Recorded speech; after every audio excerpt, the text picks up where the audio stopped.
Hello Potato, and welcome to another LEGO video.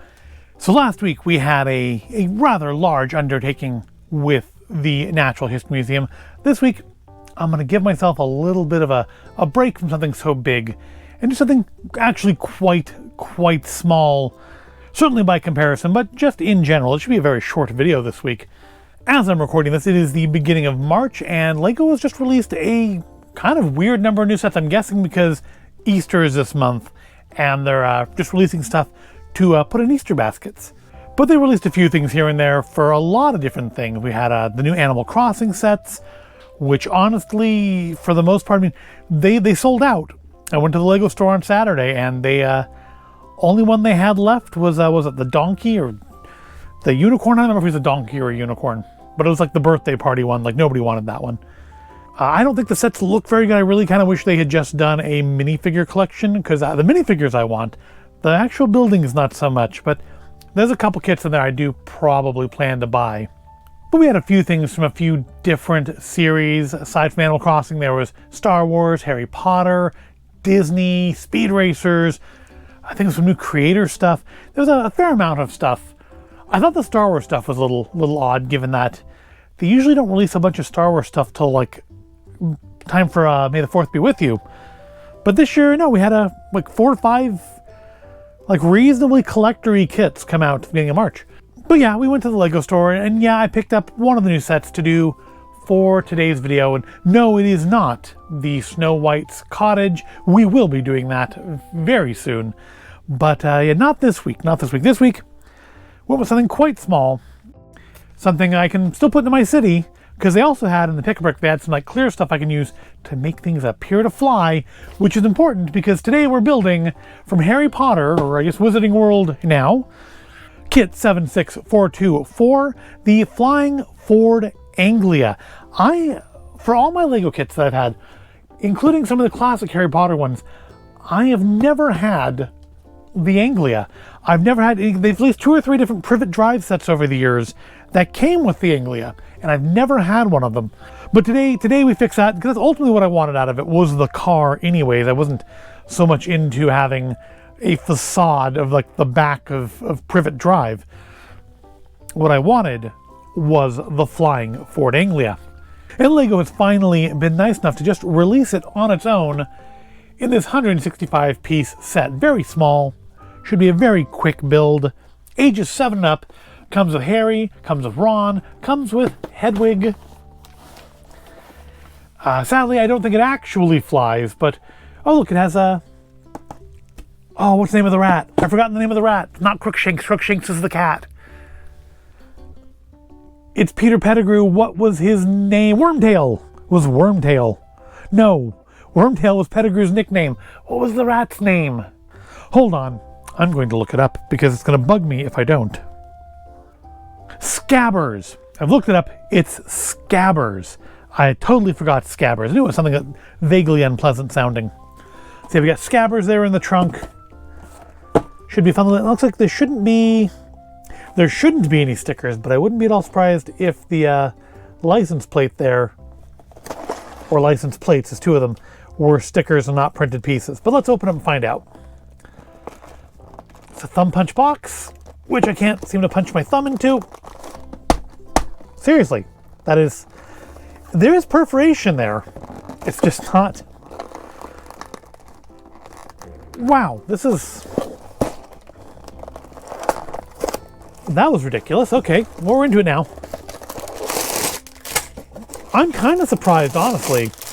They didn't do this as part of the Speed Champions. So yeah, there's the stickers. Didn't do it as part of Speed Champions like they did James Bond.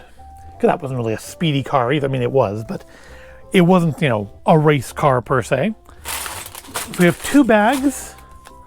We have 1 little sticker plate sheet. So yeah, the license plates, or number plates if you prefer. And it looks like probably part of the dashboard. I'm guessing that's like the air vent on the dash. So yeah, the Flying Ford Anglia. We don't have Ford Anglias here in the US. Oh, there's our instruction little booklet thingy and the barcode if you want to follow along at home. Yeah, we don't have Ford Anglias here in the US. It's one of those jokes that Americans have to look up to understand, sort of like Ford Prefect. But yeah, there's how many steps is this? Because my plan is to use some clear bricks I got from the pick-a-brick section to make this appear to be flying over my city. Looks like, no, it's 56 pages, 54 steps. That's a very, very brief thing compared to last episode's 500 and something. So yeah, it's not much of a build.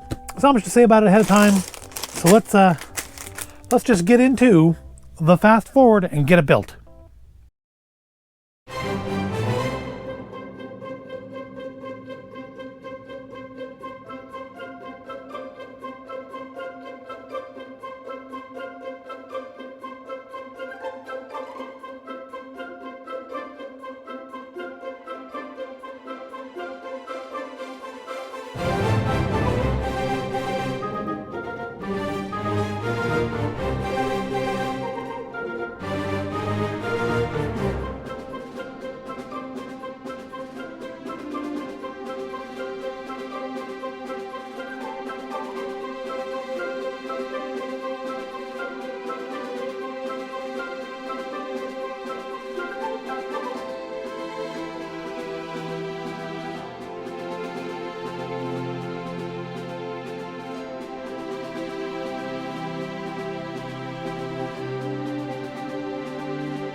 And that's that. Kit 76424 is already done. That was like, what, less than 2 minutes of fast forward time.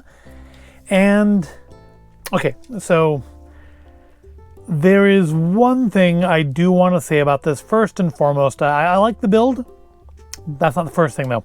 The thing is that, I don't know how well it shows up on the camera, but these pieces here don't match. They're not the same shade of blue as the rest of the vehicle. The 1x1 plates are the wrong shade of blue compared to the rest of the car. It's not, I feel like from a distance it wouldn't be noticeable. Like if it's on display, I don't think it's gonna be noticeable, but I can tell you in building it, I certainly noticed, and not thrilled about it. That's kind of tainting the thing for me here. It's just, I've heard people complain for a while about how like LEGO's quality control has been slipping over the past like decade.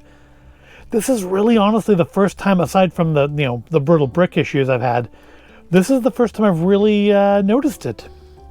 Oh, you know what I forgot to do? I didn't put the headlights on. Like, I was about to comment, it's weird that this thing didn't have headlights, and no, I just skipped that step. There they are. They were just sitting off to the side. That's better. It doesn't make up for the fact the 1x1s are not the same shade of blue as the entire rest of the vehicle, but it does help. But overall, aside from that color match issue, I do like the vehicle. I feel like this is probably, I don't have any of the other ones, but I feel like this is probably, because it's the only thing in the set, probably a better car build than I would have seen if I'd bought the Privet Drive sets from what, last year before, and then of course like way back, like in, when did these first come out? 2005? 2004? I know they came out while KB Toys was still open, because I remember selling some and buying some from there. But early 2000s anyways, we'll say early 2000s. I think these were ones that came out within a year or two of Star Wars starting to come out anyways.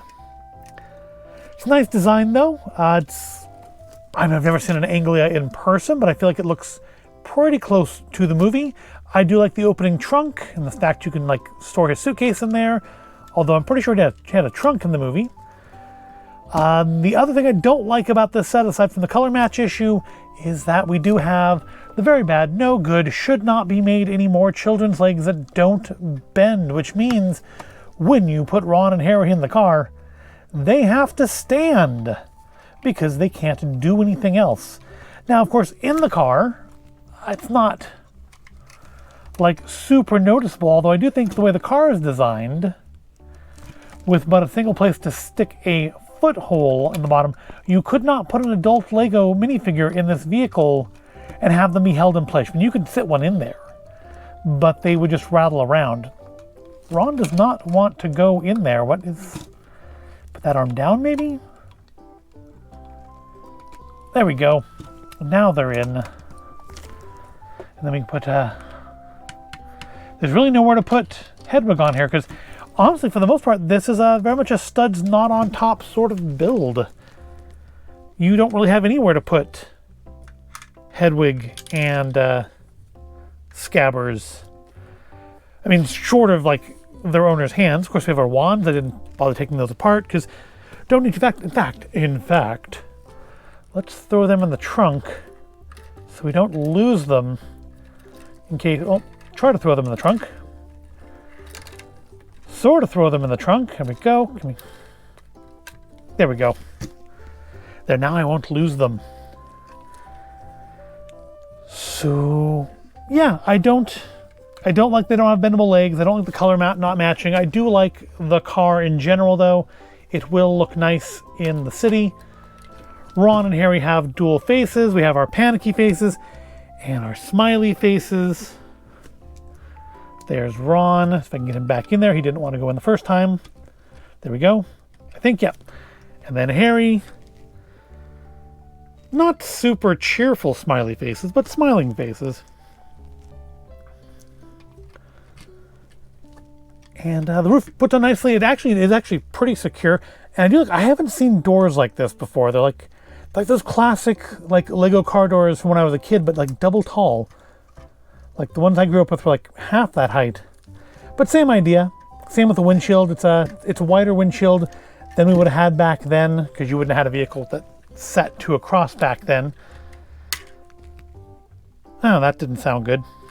Ron is not fastened in anymore. Why? I am certain that I've put this together correctly, so I don't know what Ron's issue is, because Harry doesn't have that issue. There we go, he's in there now. Yeah, it's a good set for imaginative play. It's not a super display set. It's not meant to be for ages 7 and up. It's only 165 pieces. What do you expect? It was like $15. It's honestly, for a Lego set, and a licensed Lego set at that, pretty darn cheap. I was surprised it was as inexpensive as it is. The thing you don't see in American vehicles really is the side view mirrors way up the front like that where you can't reach them. I'm sure you don't see them that way on cars in the UK anymore either. Because the Anglia is supposed to be like, what, an 80s or a 70s car? Again, we didn't have them in the US. I have no real frame of reference outside of Harry Potter for a Ford Anglia even actually existing. I'm not even sure in other British programs I have seen a Ford Anglia, or if I haven't recognized it as such. But a fun little build, fast little build, relaxing little build. If you like cars, if you like to build the little cars, it's a fun little build for that. If you like Harry Potter, you still like Harry Potter, and you didn't have any of the Privet Drive sets, it's I think pretty good. I have a coworker that has like the Privet Drive version on her desk. I'm gonna have to go check it out next week and just kind of eyeball it. Obviously, I'm not gonna bring mine in to compare it, but just eyeball it and see if this is actually similar or if this is more detailed. But I like it. It's what I wanted. I didn't need the house. I really did just need the car. It can go in the city now. All is well. Except for the no good, very bad, unbendable children's legs and the fact the blue color doesn't match. But for kids who aren't going to care about that sort of thing, this is a great little kit. It's what, second Harry Potter movie this one's based on? Pretty sure it's the second one. Maybe the third one? Is this Azkaban? Maybe it's Azkaban. Azkaban's where things start to get kind of dark. I don't remember. I just watched this movie like last year too. Anyways, I'm pleased with the build. I wish the color issue wasn't there. I wish we had the bendable legs. But given that, it's not like I'm going to play with it, so it's not that big of a deal. And I think for kids who are young enough that they are going to play with it, it's probably also not that big of a deal. But, it wouldn't be the worst idea in the world to maybe get some of the bendable kids' legs and swap them out. They're just, khaki and like kind of a gray-brown. It'd be fairly easy to replace, I would imagine. But that's all we've got for this episode. Yep, nice and short this week. I hope you found it all interesting and entertaining. If you did, give it a like, subscribe to the channel. Thank you for watching, and I'll see you in the next video.